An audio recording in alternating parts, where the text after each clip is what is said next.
I'm River Clinton with UWM. We're doing a field research study with building landscapes and cultures.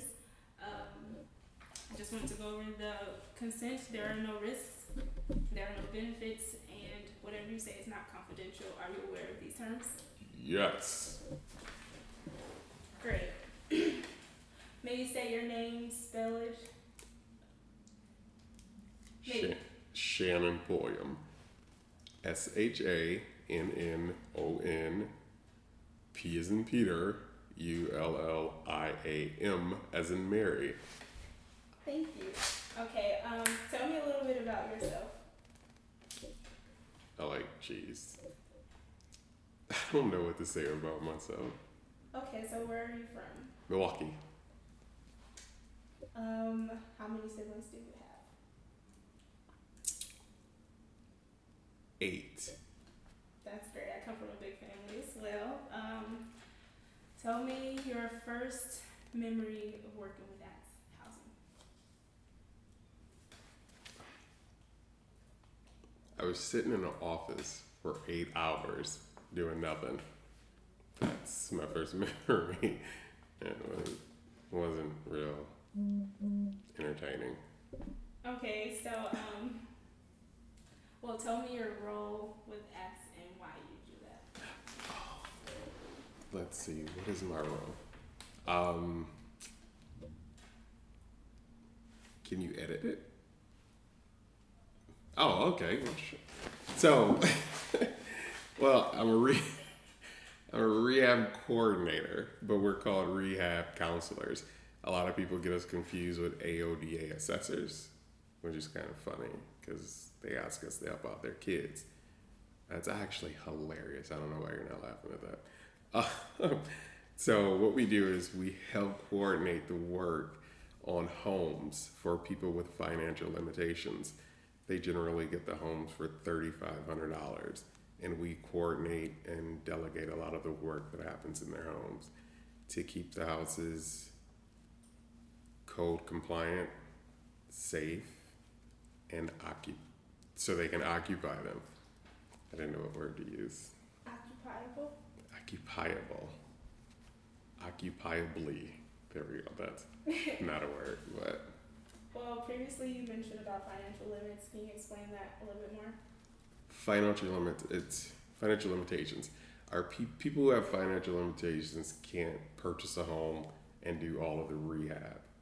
So what we do is we finance parts of the loan or parts of the rehab up to $15,000, and there's city grants that total up to $10,500. You have to have like some kind of hardship to qualify for some of those programs. Can you explain what type of hardships? Low income job, no money in the bank. Direct. You talked about like the families that you work with. Can you tell me a story about a specific family that you worked with? Anthony Smith? Of course. No. Ashley Crowder. Ashley's a single mom, 2 kids, low income. She works for the mental health complex. And she purchased the house. It was a donated property. She purchased it for $3,500. She got a $12,000 loan and $5,500 in grants. And her house is almost finished. New roof, new bathroom, new flooring, landscape and painting, which was done by a volunteer group. We're gonna refinish her floors, so it's a nice project. Awesome. What type of grants do you receive for helping you refinance the building of your house? There's a city challenge grant from the city of Milwaukee. It's $5,000. There's a Hickory grant, which is $2,500, and that goes towards down payment and closing costs. The third grant that we have is an Associated Bank grant, which goes towards code and compliance. So So if there's code violations that total more than $3,000, we can apply that grant to their rehab. Previously, you mentioned AODS. May you explain that? AODA, DA? Yeah. alcohol and drug assessment. Oh. So people confuse us with those people because we say rehab counselor. So we're not rehabilitation counselors, we're home repair counselors, coordinators. Oh, that's why it was so funny. Okay, I understand now. So, you talked about the city challenge and Hickory grant. What qualifies you for that? They're both grants based on finances, on how much money the person has. I'm pretty sure that's what they're based on. Maria would be a better person to ask about that. Maria Santos. So, are the houses that some people might buy, are they either foreclosed or sold to directly from the owner? Well, Axe is a full brokerage, so they can sell anything, any house, any property that's listed, or we can list properties if we want. But the houses in our programs, like our Good Samaritan program, are all city-owned tax foreclosures, homes that people lost to tax delinquency. Okay, I wanted to delve deeper into the foreclosed aspect of how ACT participates with the families. Are there any special cases as far as families who leave their things inside of the homes? Yes. So we have to call the city to have those cleaned out. It's where families are evicted immediately, so they don't have enough time to grab their things before the houses are boarded up. So they leave everything, and it's kind of like, I always refer to it as something similar to World War II, when you walk into a home and you see all of the furnishings and everything's like kicked about, but the people are gone. Personal photos, clothing, some of them even have food in the fridge. It's kind of sad. Yeah, it really is.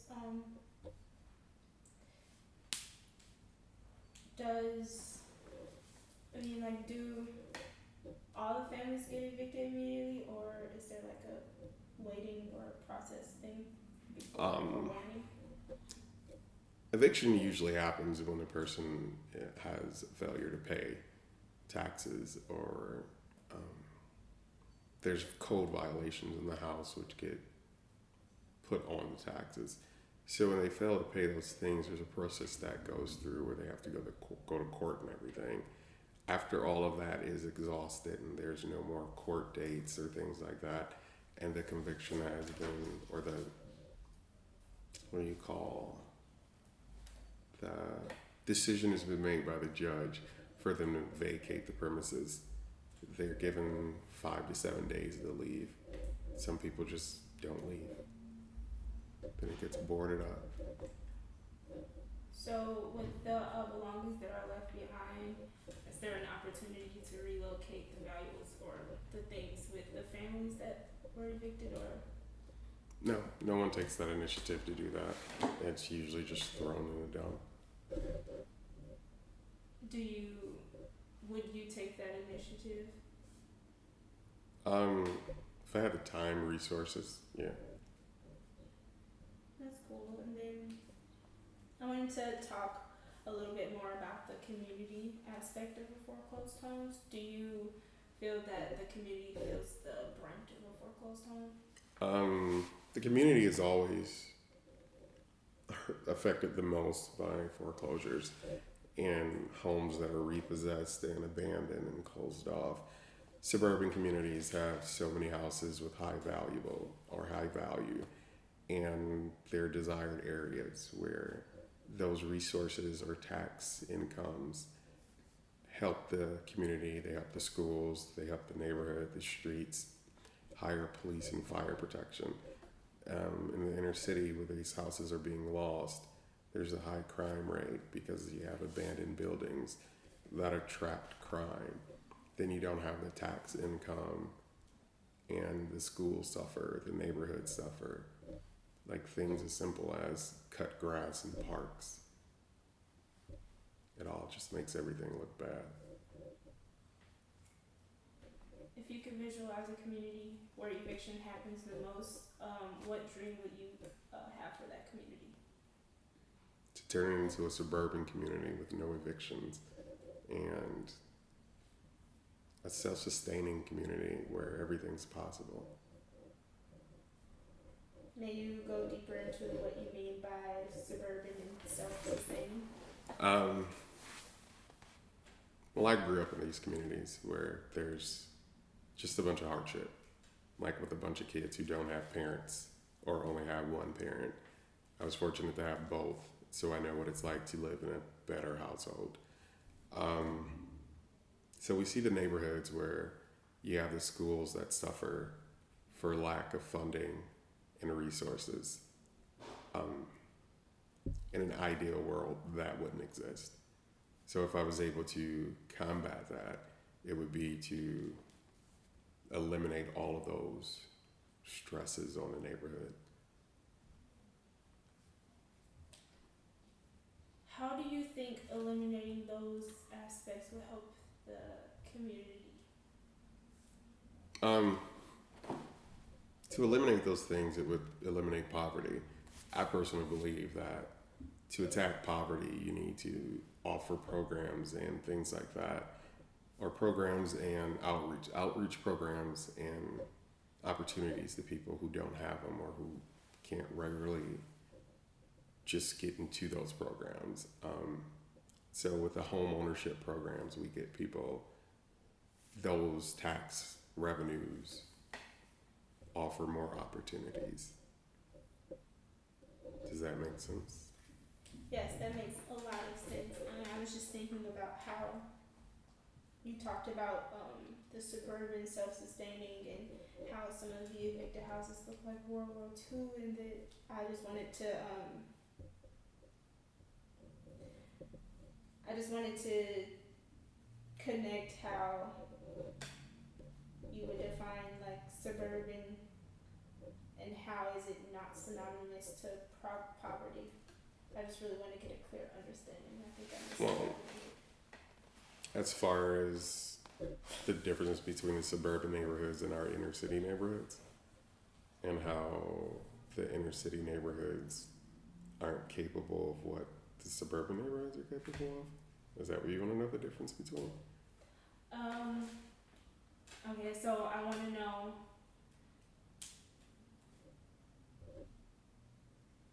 describe how you because you when comparing and contrasting suburban versus the inner city, do you not think that the suburban area face a lot of crime and stuff that the inner city faces? I think there's similar crimes and things in suburban areas. It's not as concentrated because there's not as many people in suburban areas as there are in urban areas. Especially in rural areas, there's not many people at all.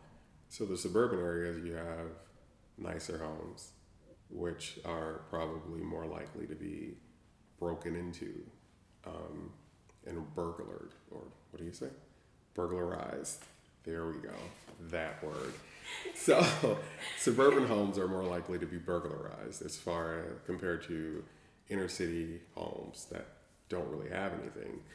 They're more likely to be turned into drug manufacturing facilities and places where gang members, what do you say, politic? Pardon? Where gang members get together and talk, or organized crime happens in the inner city, where a lot of the top guys from the organized crime syndicates live in the suburban areas. So they don't operate in their neighborhoods, they operate here. Okay, so how have you worked with a suburban family before through ACT or? No, they have too much money. not a shocker. But you talked about Maria Santos. Can you go into who she is and what she does? Maria is our financial counselor for ACTS, and what she does is she helps people find a roadmap to qualify for our programs. So if they have bad credit, she gives them a credit analysis and a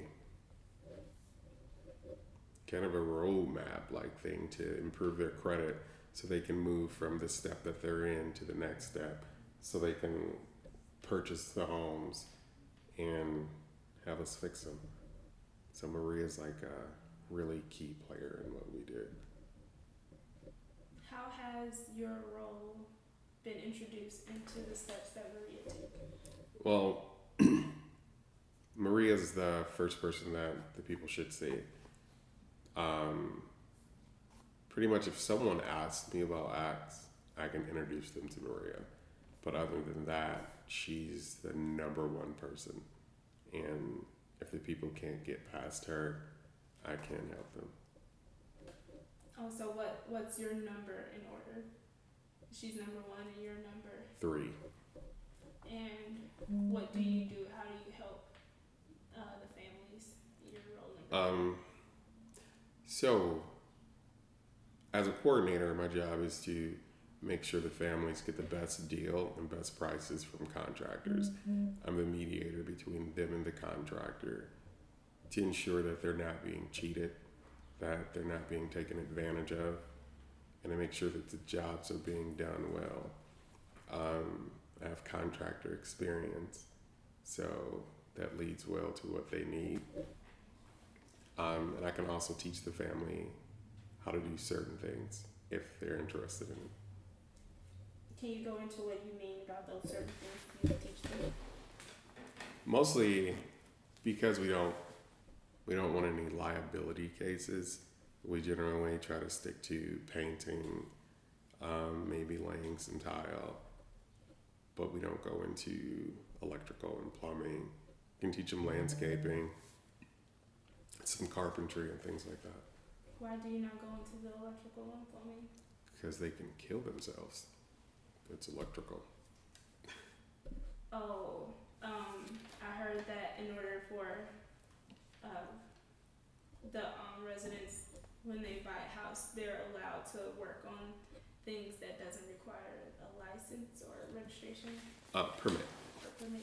So when you own your own home, if you occupy the property, you don't have to, you can pull any permit that you want to pull because it's your property, but it's not recommended that they work on the property because they're still not a licensed electrician or plumber. Takes a lot to be an electrician or plumber. Do you suggest any electricians or plumbers that would be helpful? I say a lot, don't I? So we have a list of people that we've worked with in the past. These people.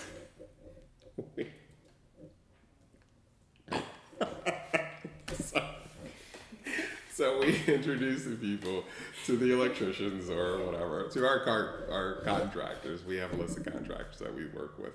Some are contractors that I'm trying to eliminate from our list because I don't trust them. And they've done shoddy work in the past and there's complaints about them. So they are on our do not use list. But the other contractors, we introduce the families to them, but we don't encourage the families to use a specific contractor. But we also encourage them to bring their own contractors, which is also a good thing because we can increase the income of the contractors because we move 170 houses a year.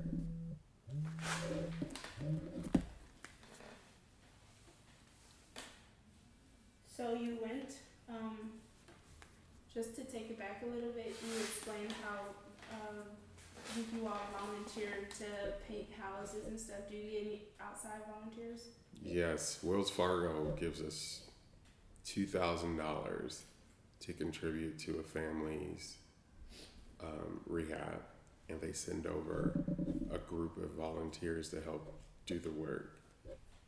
So that's always cool. they're not really skilled volunteers, but it's still free labor.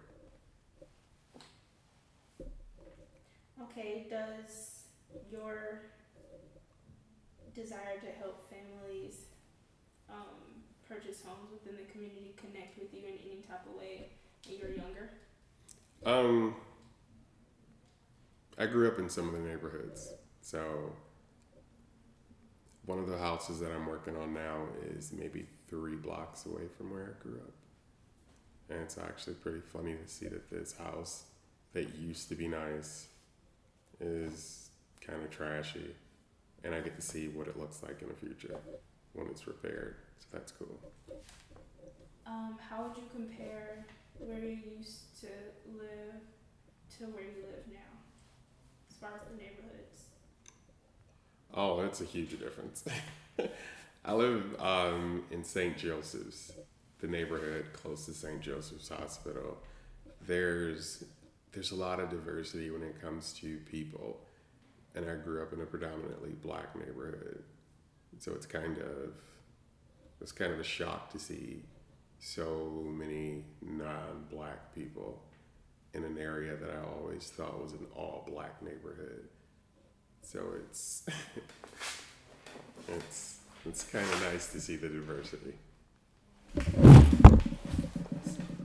Maybe describe how shocked you were. I was like, "Ooh, look at all of those different people." No, I'm sorry. It was just like refreshing to know. Like, I don't want my kids to grow up and think that certain things are black or certain things are just dedicated or reserved for white people. In order to have full equality throughout, everyone needs to be together.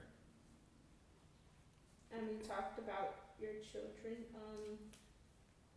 Have you ever taken them to where you grew up, the places that you grew up in? I've shown them the places, but I don't encourage them to be around those places. That's interesting. I would like to know why. They're not good areas. It's not that the areas are bad, it's just the bad memories of the people for me. So I don't want them to one day run into those people and think that that lifestyle is acceptable. Maybe describe some of those memories.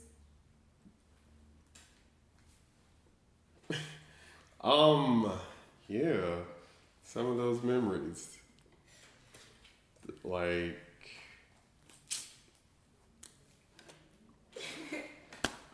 I grew up in an area where there are a lot of gangs. Well, not like a lot of gangs, there are a lot of drug dealers, a lot of shootings and things like that. So the neighborhood I live in now is more quiet. I mean, we're still on the north side, so you hear a lot of noise. But we're not ducking bullets anymore. We can sit in our yard. I can sit in the yard with my 1-year-old, push her on her swing. When I was growing up, we spent a lot of time on the floor because bullets were coming through our windows. And we don't live like that anymore. We've evolved. I see like a certain connection of the home ownership and the childhood and where you are now, and I think that's very interesting. I don't have anything else for you, but do you have anything to add in now? Yeah. Let me read through my notes. You said that the inner city neighborhoods where most of like gangs and crime comes. Why do you think it's because or like that's where they mostly meet up at? Do you think it's because there's a lot of abandoned homes around here? I think the crime rate, I think there's more opportunities to hide crimes in areas where there's abandoned homes, but there's a high crime rate in these areas due to lack of resources and jobs and there's no one to usher people out of the old mindset or way of thinking. So if as long as that continues to be there, it'll always be like that. Did I answer that? Yeah. Okay. Do you think there's a way to move away, from the crime, or to kind of help out the community? The best way to help out the community is to try to eliminate these things. And our approach is to do it through home ownership. It's a small step, but the home ownership program allows people to become more involved in their community. There's home ownership clubs and programs and neighborhood associations that families can belong to that gets them to meet their neighbors and care more about their community. And more homeowners brings in more tax revenue, which increases the value of the neighborhood. The more valuable the neighborhood, the higher the taxes. High taxes are actually a good thing for your neighborhood. If you only pay $300 a year in taxes, you probably live in a crappy neighborhood. But if your taxes are up to $3,000 to $4,000, you might live in a decent neighborhood.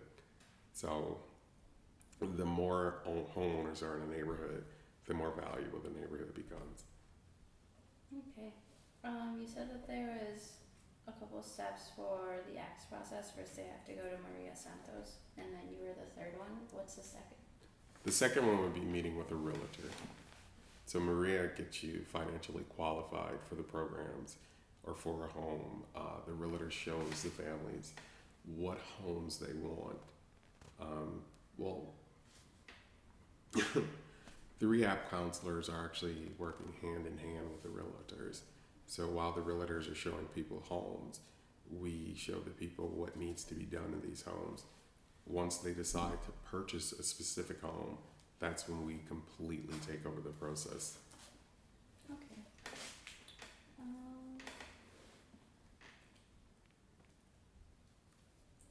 Let's see. When you see foreclosed homes, I think Ever touched on this a little bit. You said that, she said that when you see stuff left behind, you think it's sad because they can never get that stuff back. Yeah. I was wondering, and you said that if you had time, you would help them out. How would you help them out? How would you contact them? There's houses that have had notebooks with families' contact information. One of the houses that we went through together had the birth certificates, the death certificates, the marriage license, and things like that. And when a person leaves their house in that type of condition where they leave so fast, there's a lot of information to try to locate that person left behind. So I think it would be easy to find the people. So I would want to say, hey, you left your stuff. Let me help you put it into your new home. Okay. It's very cool because we actually talked about trying to get some stuff back to the original owners, because if that happened to me or any of my friends or family members, we would probably want that stuff back. Yeah. Not having enough time to get it out. Yeah. It's a lot of pressure. The pictures of the kids. Exactly. Parents. All the memories. Yeah. Pictures of older generation family members. Great grandma. Great grandma. I have a question for you. You talked about how home ownership was a ticket to help lower crime.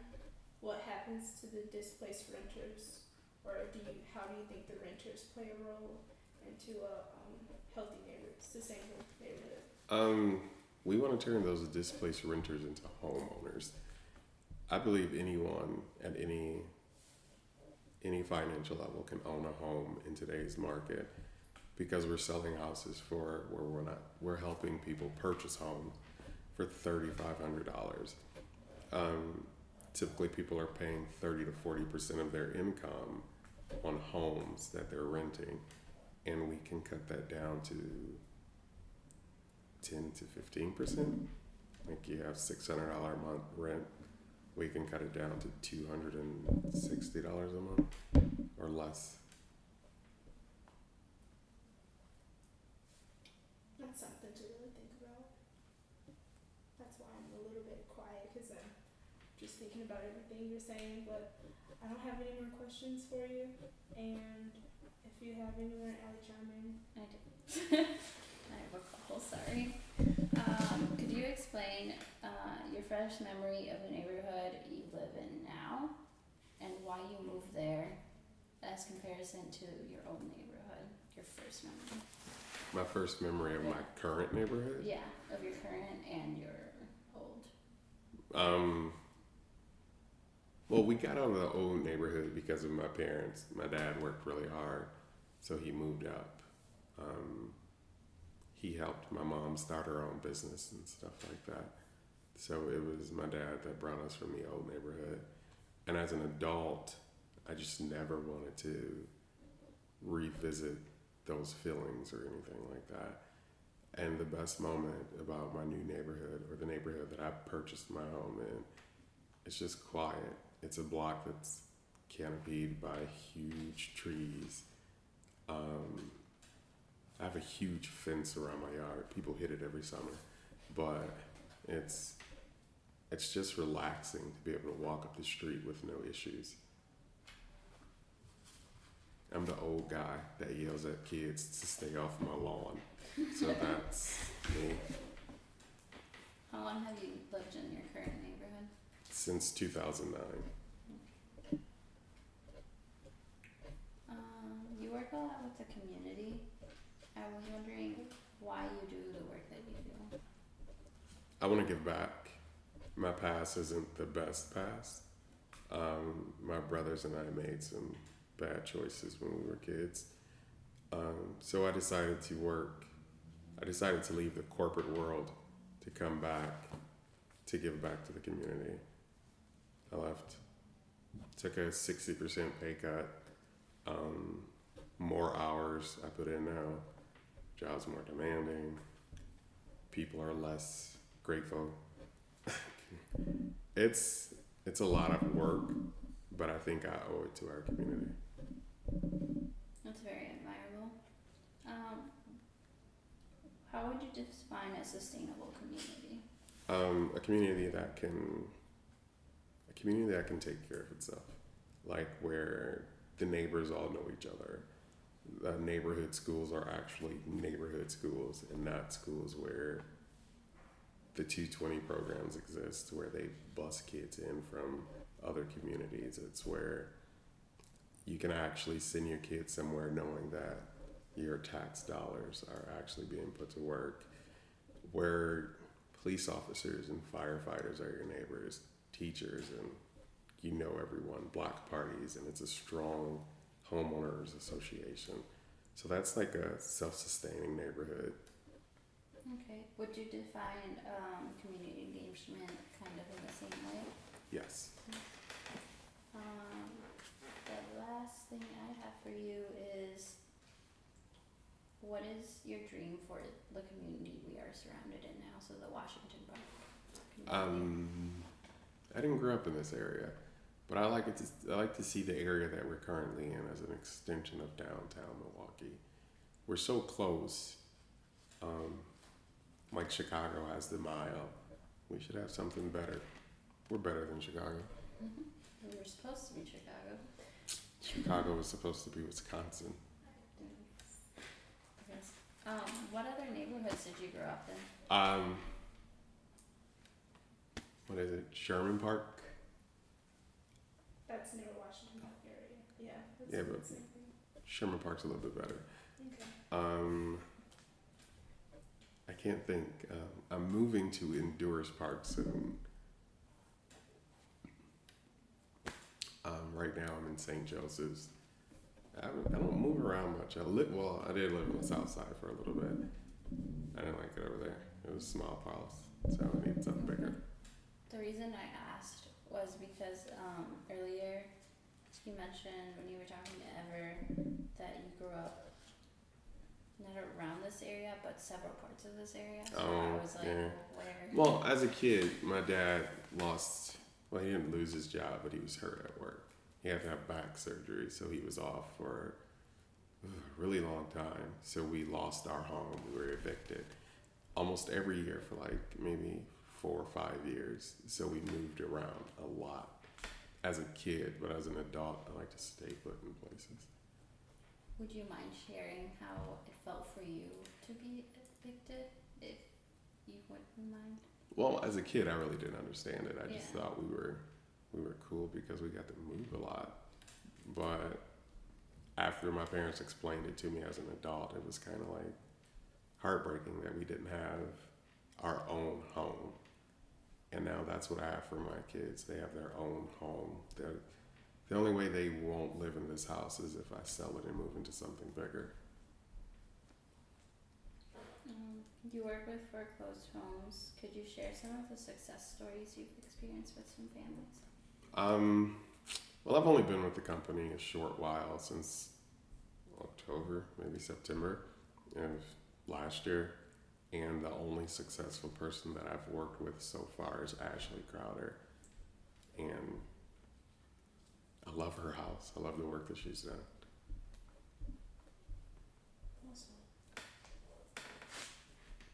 I have some more questions for you. Hopefully they're quick. You talked about how your dad helped your mom create her own business. Can you describe her business? My dad put my mom through, well, it's not like an extreme business. She was a beautician, but she owned multiple salons at one time. And for her, she was a single mom with 4 boys, and my dad married her. Her and my dad married, and then came me. But he worked really hard to give us the life that he thought my mom deserved and her sons deserved. So he helped her go through school. He paid for it. He worked a bunch of overtime to get her in a position where she would build her own career, and he worked a lot of hours. So I had my dad, but he was always working. How did that make you feel? I cried. I don't know, as a kid, I just didn't really, I had my brothers, like there's 9 of us, 7 boys and 2 girls. So there was never a feeling of abandonment or left alone, because we were all just, we all slept in a living room on a floor because we got bored and didn't want to be away from each other. You talked about well, you speak a lot about home. You define home for you. Home. Yeah, what does that mean for you? Well, coincidentally, I own a nonprofit organization called Home. It's called Home Ownership Made Effective. And what I believe through that is to give people the opportunity to make their home work for them. And so for me, home is having something in a community that works for you, someplace where you can go. That's it's like your oasis away from work and the rest of the world, but it works for you. It's an investment in you for your children, something to leave them. Have you felt that oasis while you were working in the corporate world? No. Can you describe why? So I worked in manufacturing and production, in sales, strategic planning, scheduling, and things like that. And it just sucked. Like, the money was awesome, but it sucked. Like, I didn't feel like I was accomplishing anything. I didn't feel like I was doing anything, and I always felt the need to do more. So working those hours and things like that just didn't work for me. It wouldn't work for me either. You described how I don't think I'm saying this verbatim, but how people are less grateful now. Can you describe that? Well, I can't say everyone, but I have run into people who try to manipulate the system to get what they want when we're giving them something for free.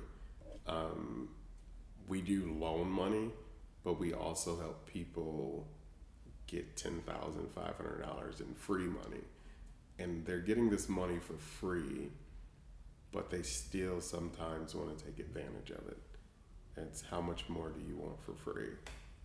There's always the give me, give me, give me, and not let me give to you. Kennedy said, it is not what you do for...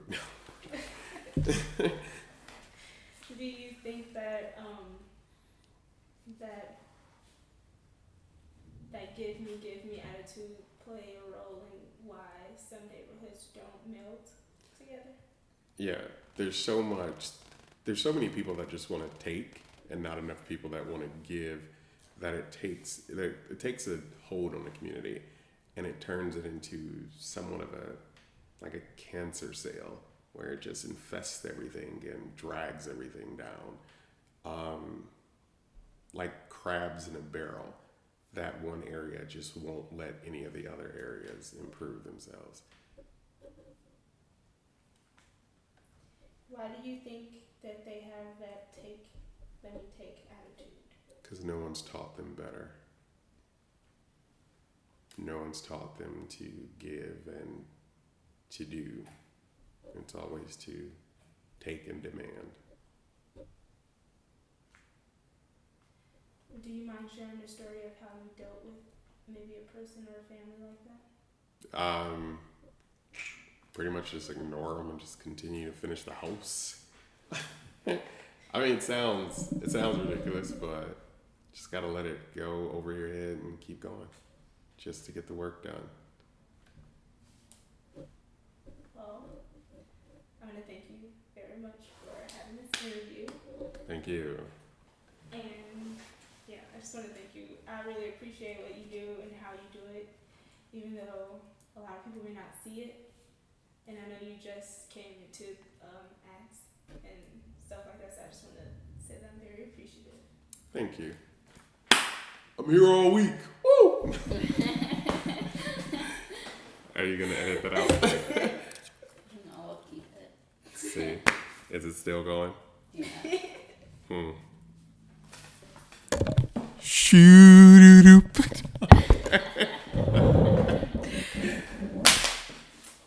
Damn it. It didn't break though. Is it still going? I have to close it. How do you not know how to turn it on? I'm just closing my notebook. Oh.